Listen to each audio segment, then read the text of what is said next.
Hello అండి. ఏంటన్నీ పుచ్చకాయలు కనిపిస్తున్నాయి అనుకుంటున్నారా? దాని విషయానికి వస్తున్నాను. పుచ్చకాయల గంగ అండి అది. అదేంటనుకుంటున్నారా? ఏం లేదు. ఏ మార్కెట్కైనా లారీల్లోనో ట్రక్కుల్లోనో పండ్లను లోడ్ చేయడం చూసుంటాం. పెద్ద ఎత్తున పడవల్లో పుచ్చకాయలను లోడ్ చేయడం ఎప్పుడైనా చూసారా? వేసవి వచ్చిందంటే చాలు పుచ్చకాయల పడవలతోనూ వాటిని కొనే వ్యాపారులతోనూ కిటకిటలాడుతుందండి. ఎక్కడనుకుంటున్నారా? ఢాకాలోని బూరీగంగా నది ఒడ్డు.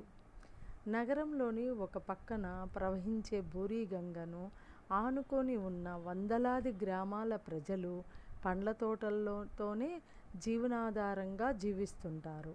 వేసవిలో విరివిగా పండే పుచ్చకాయలను నాటు పడవల్లో నగరానికి తరలించి వ్యాపారులకు అమ్మేస్తుంటారు. బూరీగంగా నది ఒడ్డునున్న మార్కెట్ బంగ్లాదేశ్లోని అతిపెద్ద మార్కెట్లో ఒకటిగా చెబుతారు. పుచ్చకాయలతో పచ్చరంగును పులుముకున్నట్టే బూరీగంగా నదీ తీరాన్ని చూడ్డానికి పర్యాటకులు కూడా విశేషంగా వస్తారంటండి.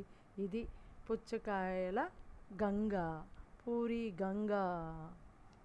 వేసవిలో మనకు కనిపిస్తుంది ఇలా. దీన్ని పర్యాటకంగా కూడా చాలామంది వచ్చి చూసి వెళ్తూ ఉంటారంట. ఇది ఎక్కడ విషయం అనుకుంటున్నారా? మన ఈనాడు పేపర్లో ఆదివారం వచ్చే బుక్లో వచ్చిందండి ఈ విషయం. ఒకసారి అందరు గమనించండి.